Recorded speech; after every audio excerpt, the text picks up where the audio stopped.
আসসালামু আলাইকুম everyone, welcome back to my channel. রুষা স্বামী রান্নাঘর পক্ষ থেকে আজ তোমাদের জন্য নিয়ে এসেছে জলপাইয়ের আচার, টক ঝাল মিষ্টি আচার আমি দেখাবো। আমি এখানে হাফ কেজি জলপাই ভালোভাবে ধুয়ে নিয়েছি। এবার একটি চুলায় তুলে দিলাম, একটি পাত্রে দিয়ে একটু ঢেকে দিব। জলপাইগুলো ভালোভাবে সেদ্ধ হয়ে গেলে আমি এই যে দেখিয়ে দিচ্ছি, জলপাইগুলো যখন এরকম ফেটে যাবে তখন আমি নামিয়ে নিব।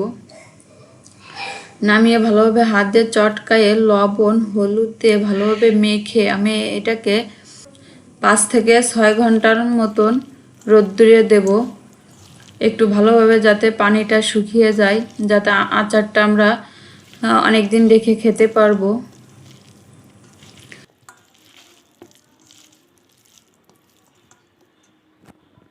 আমি একটু ভালোভাবে হাত দিয়ে মেখে এটাকে ছাদে দিয়ে এসেছি রোদ্দুরে। আমি এখানে 5 ফোড়ন আমি একটু ভালোভাবে টেলে নিব। যখন সুন্দর একটি ফ্লেভার আসবে তখন আমি এটাকে নামিয়ে নিব। এবার আমি এখানে গোটা শুকনো মরিচ দিয়েছি 8 থেকে 10টি মতন, আর 3 থেকে 4টি এলাচ লং দিয়ে আমি একটু ভালোভাবে ভেজে নিব।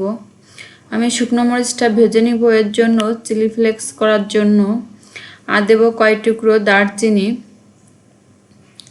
6 থেকে 7 টুকরো দারচিনি দিয়ে আমি একটু ভালোভাবে নেড়ে চেড়ে কালারটা যখন চেঞ্জ হবে তখন আমি এটাকে নামিয়ে নিব। কিন্তু আমি এটাকে অনেক অল্প আঁচে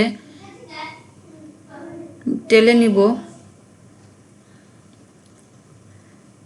যাতে পুড়ে না যায়।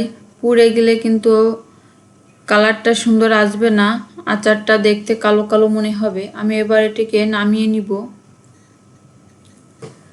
নামিয়ে নিয়ে আমি ভালোভাবে এগুলোকে আলাদা করে শিলনোড়ায় গুঁড়ো করে নিব।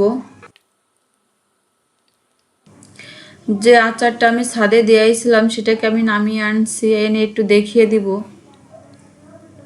ঠিক এরকম হয়েছে, পানিটা শুকিয়ে গিয়েছে, একটু ঝরঝরা হয়েছে। এখানে আমি যে 5 ফোড়ন আর মশলাগুলো গুঁড়ি করেছি সেগুলো এর ভিতর দিয়ে দিব পুরোটাই। শুকনো মরিচ আমি আধো ভাঙা করে নিয়েছি, চিলি ফ্লেক্সের মতন করে।